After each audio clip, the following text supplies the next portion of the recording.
Dear students, آج کا ہمارا جو ٹاپک ہے وہ اسٹیٹ سے ریلیٹڈ ہے. پہلے ہم اسٹیٹ کے بارے میں بات کر چکے ہیں، اسی لیکچرز کو جو ہے وہ کنٹینیو کر رہے ہیں. ہم نے اسٹیٹ کے ٹاپک کو شروع کیا تھا کہ واٹ از اسٹیٹ، اسٹیٹ ہے کیا، اس کے میننگ، اس کی ڈیفینیشن، الگ الگ جو آپ کے فلاسفرز تھے انہوں نے کیا کہا اسٹیٹ کے بارے میں. پھر اسینشلز آف اسٹیٹ، پھر ہم نے بات کی اسلامک کنسیپٹ آف اسٹیٹ. آج ہم بات کر رہے ہیں کہ پلرز آف اسلامک اسٹیٹ، کہ کون سی ایسی خاص بنیادی جو اس کے پلرز ہیں، جو خاص چیزیں ہیں جن سے مل کے جو ہے وہ اسلامک اسٹیٹ بنتی ہے. اور اس کے بعد کے لیکچر میں ہم جو ہے وہ بات کریں گے دارالاسلام اور دارالحرب کی، کہ یعنی مسلم اسٹیٹ میں اور نان مسلم اسٹیٹ میں کیا فرق ہے، کون سی ہیں اور ان دونوں میں ڈفر کیا ہے. اور پھر ہمارا اسٹیٹ کا جو ٹاپک ہے وہ ختم ہو جائے گا. آج ہم بات کر رہے ہیں پلرز آف اسلامک اسٹیٹ کے بارے میں.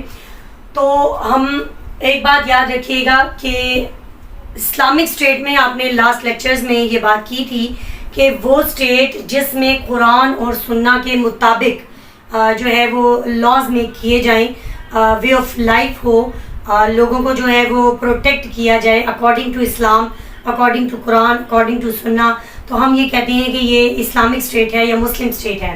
آج ہم بات کر رہے ہیں اس کے پلرز کے بارے میں. تو 5 پلرز مانے جاتے ہیں جو اسلامک اسٹیٹ کے ہیں. کتنے مانے جاتے ہیں؟ 5. اور دوسری بات اسلامک اسٹیٹ کی کہ اس میں لاز جتنے بھی ہوں گے اکارڈنگ ٹو قرآن اور سنہ ہوں گے. کوئی بھی ایسا نہیں ہوگا جو کہ قرآن اور سنہ کے اگینسٹ ہو، اور اگر ایسا ہوگا تو اس کو فوری طور پر جو ہے وہ ختم کر دیا جائے گا، اس کو ریپیگننٹ مانا جائے گا، اگینسٹ مانا جائے گا، آپ کی ملک کی پالیسی کے خلاف مانا جائے گا.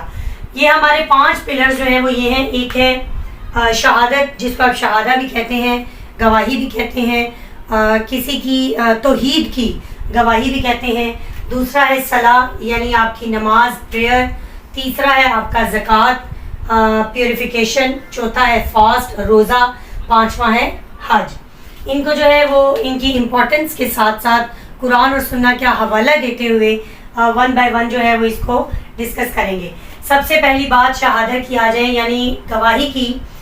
تو اس میں یہ ہے کہ مسلم سے گواہی لی جاتی ہے. ہم لوگ آج تک یہی کنسیپٹ ہے ہمارا کہ جو بندہ پہلا کلمہ پڑھتا ہے یا کلمہ توحید جس کو آپ کہتے ہیں وہ پڑھتا ہے، یعنی جس میں وہ وحدانیت کا ذکر کرتا ہے، اللہ تعالیٰ کی ایک ہونے، یکتا ہونے کا ذکر کرتا ہے، مانتا ہے، اور نبی صلی اللہ علیہ وسلم کے آخری نبی ہونے کے بارے میں گواہی دیتا ہے، اس کو ہم مسلم کہتے ہیں، اس کو ہم مسلمان کہتے ہیں. تو یہ چیز جو ہے، یہ کنسیپٹ جو ہے وہ وہی ہے کہ جب آپ اس بات کی گواہی دیں، آپ اس چیز کو مان لیں، آپ اس چیز کے پر ایمان لے آئیں کہ اللہ صرف ایک ہے، وحدانیت اسی پہ ہے، اس کا کوئی شریک نہیں. اور دوسرا آخری نبی ہمارے جو ہیں وہ حضرت محمد صلی اللہ علیہ وآلہ وسلم ہے. تو یہ بنتا ہے آپ کے پہلے کلمے کا ترجمہ.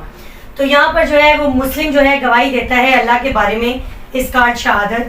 دوسرا اس میں ہم توحید کی بات کرتے ہیں. یہ 2 پورشن ہیں اس کے. پہلا جو ہے ونس آف اللہ، اور دوسرا نبی صلی اللہ علیہ وسلم کے آخری ہونے کو بیان کرتا ہے. لا الہ الا اللہ، یعنی اللہ کے سوا کوئی معبود نہیں. اور آگے کیا ہے کہ محمد رسول اللہ، کے محمد جو ہے وہ اللہ کے آخری رسول ہیں یا رسول ہیں. تو یہاں پر ہم بات کریں گے. پہلی بات جو ہے اس پہ قل هو اللہ احد، اللہ ایک ہے.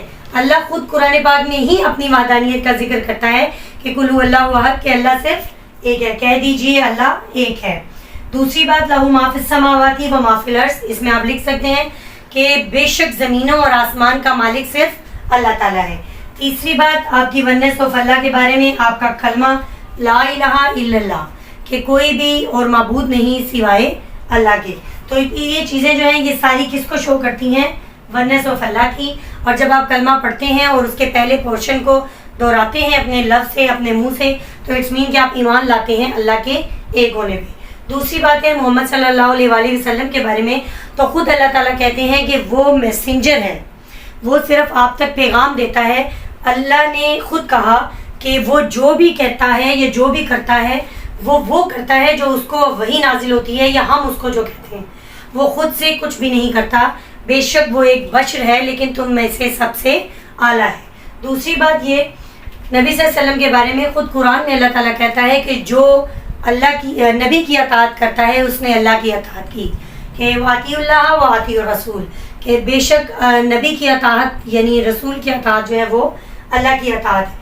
اللہ تعالیٰ نے ان کو بہت محبوب ہستی جو ہے وہ شو کروایا ہے اپنے قرآن پاک میں، اپنی کتاب میں، اور یہ بتایا ہے کہ بے شک اس کتاب کی حفاظت میرے پاس ہے، اور اس میں جو لکھ دیا گیا ہے یا جو وحی ہو گئی ہے وہ قیامت تک ایسے ہی رہے گی۔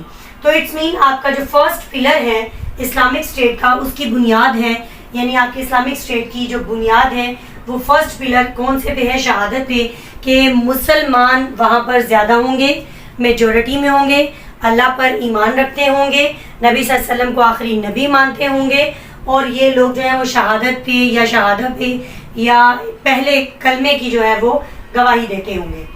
نیکسٹ آپ کا آتا ہے صلاح، جس کو آپ پریئر بھی کہتے ہیں انگلش میں، جس کو آپ اردو میں نماز کہتے ہیں، اور عربک میں اس کو صلاح کہا جاتا ہے۔ اور قرآن اور سنہ اس کے بارے میں کیا کہتا ہے؟ قرآن کہتا ہے 12 جگہ پر یہ کہا گیا وَأَقِیمُ الصَّلَاةَ، کہ نماز قائم کرو، وَأَقِیمُ الصَّلَاةَ، نماز قائم کرو۔ کئی جگہ پر یہ کہا گیا کہ تم میں سے بہتر وہ ہے جو کہ نماز ادا کرتا ہے۔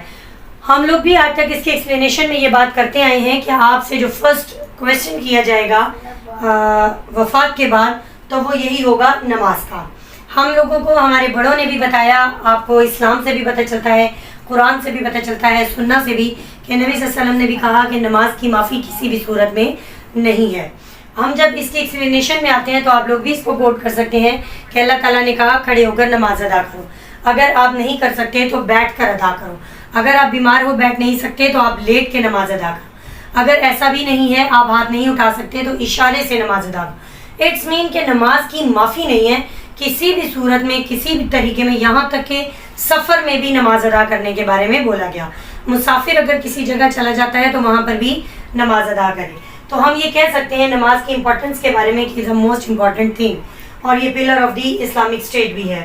اس کو جب ہم سنہ کے بارے میں بات کریں گے تو میں نے آپ کو پہلے بھی اپنے ایک لیکچر میں بتایا تھا کہ قرآن از اے پروسیجرل لا نہیں ہے، از اے سبسٹانٹیو لا، جس میں صرف بتایا گیا ہے نماز پڑھو، زکوٰۃ دو، یتیم کا مال نہ کھاؤ، چوری نہ کرو، کسی کو قتل نہ کرو، لیکن ان صورتوں میں اس کے ساتھ کیا کیا جائے گا، کتنا اس کو پنش کیا جائے گا، کس طریقے سے اس کے ساتھ پیش آیا جائے گا، یہ ساری باتیں جو ہیں یہ سنہ آپ کو بتاتی ہے۔ کیوں؟ کیونکہ سنہ از اے پروسیجر لا، قرآن جو ہے از اے سبسٹانٹیو لا، جبکہ سنہ از اے پروسیجر لا۔ تو قرآن نے کہا وَأَقِیمُ الصَّلَاةَ، جبکہ نبی صلی اللہ علیہ وسلم نے آپ کو بتایا کہ دن میں 5 وقت نماز ادا کرو، فجر، ظہر، عصر، مغرب، عشاء۔ کتنی رکعت ادا کرو، کس طریقے سے پڑھو، کن صورتوں میں پڑھو، کس طرف منہ کر کے پڑھو، کس جگہ پر کتنی ادا کرو، کس حالت میں کتنی رہنے دو اور کتنی ادا کرو، یہ سارا کچھ آپ کو بتایا نبی صلی اللہ علیہ وسلم نے۔ نماز پڑھنے سے ہوتا کیا ہے، اس کے آبجیکٹ یا اس کے مقاصد یا آپ جو کہتے ہیں کہ اس کے فائدہ کیا ہے؟ سب سے پہلی بات از اے کمیونیکیشن ود اللہ، اللہ تعالیٰ کے ساتھ آپ مکمل رابطے میں ہوتے ہیں۔ نماز ایک ایسی جگہ ہے یا ایسی چیز ہے جس کے بارے میں خود اللہ نے بھی کہا اور نبی صلی اللہ علیہ وسلم نے بھی کہ نماز کے ڈیوریشن میں یا نماز پڑھتے وقت آپ ڈائریکٹ اللہ تعالیٰ کے ساتھ رابطے میں ہوتے ہیں، آپ کے درمیان اور اللہ کے درمیان کوئی نہیں ہوتا، آپ اور اللہ بالکل قریب ہوتے ہیں۔ دوسری بات پیوریفائی باڈی اینڈ سول، جو بندہ نماز پڑھتا ہے، یا آپ بھی دیکھ سکتے ہیں، میں بھی دیکھ سکتی ہوں کہ جب ہم نماز پڑھتے ہیں، نماز ادا کرتے ہیں تو ہمارا یعنی purifying the civil and body, ہم لوگ یہ کہتے ہیں کہ نماز جو ہے وہ پڑھنے سے ہمارا معطر ہو جاتا ہے جسم بھی اور ہماری روح بھی پاک ہو جاتی ہے۔ میں نماز پڑھتی ہوں یا آپ لوگ نماز پڑھتے ہیں، آپ لوگ بھی اس کنسیپٹ کو رکھتے ہیں کہ جیسے ہی آپ لوگ 5 وقت نمازی ہو جاتے ہیں، آپ کی روٹین بن جاتی ہے، تو جب آپ نماز نہیں پڑھتے تو آپ کو نیند نہیں آتی، آپ بے چین رہتے ہیں، آپ لوگوں کو پریشانی رہتی ہے کہ آپ کی کوئی چیز جو ہے وہ پوری نہیں ہے، وہ مکمل نہیں ہے۔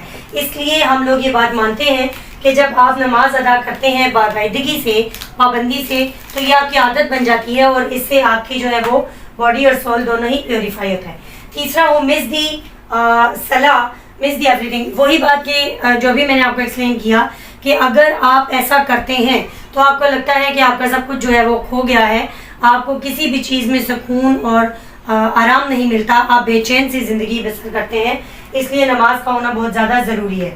اس کے علاوہ ہم یہ کہتے ہیں کہ نماز پڑھنے سے پابندی کرنے سے آپ 5 وقت جو ہے وہ وضو کرتے ہیں، اور وضو کرنے کے بعد جو ہے وہ آپ لوگ وقت در آپ کی فوراً جو ہے نمازوں کے درمیان وقفہ اتنا زیادہ نہیں ہوتا ہے ظہر کے بعد سے، تو آپ اس بات کو سمجھ سکتے ہیں کہ جب وضو میں آپ رہتے ہیں تو اٹس مین آپ کوئی غلط کام نہیں کر پاتے، تو اٹس مین کہ آپ لوگ جو ہے وہ اچھے طریقے سے اپنی زندگی گزارتے ہیں، وضو میں رہتے ہیں، اور ایک طرف سے آپ جو ہے وہ اللہ تعالیٰ کی وہ بتائی ہوئی طریقے پر بھی عمل کر رہے ہوتے ہیں کہ آپ لوگوں کو چاہیے کہ ہر وقت آپ وضو میں رہیں۔ تو ہمارے یہ جو دو جو ہیں پلر، ایک شہادہ اور ایک صلاح، آپ نے جو ہے اس لیکچر میں کیا۔ انشاءاللہ آپ کا جو نیکسٹ لیکچر ہے اس میں ہم ذکر کریں گے اپنے نیکسٹ 3 پلرز کے بارے میں کہ وہ کون کون سے ہیں۔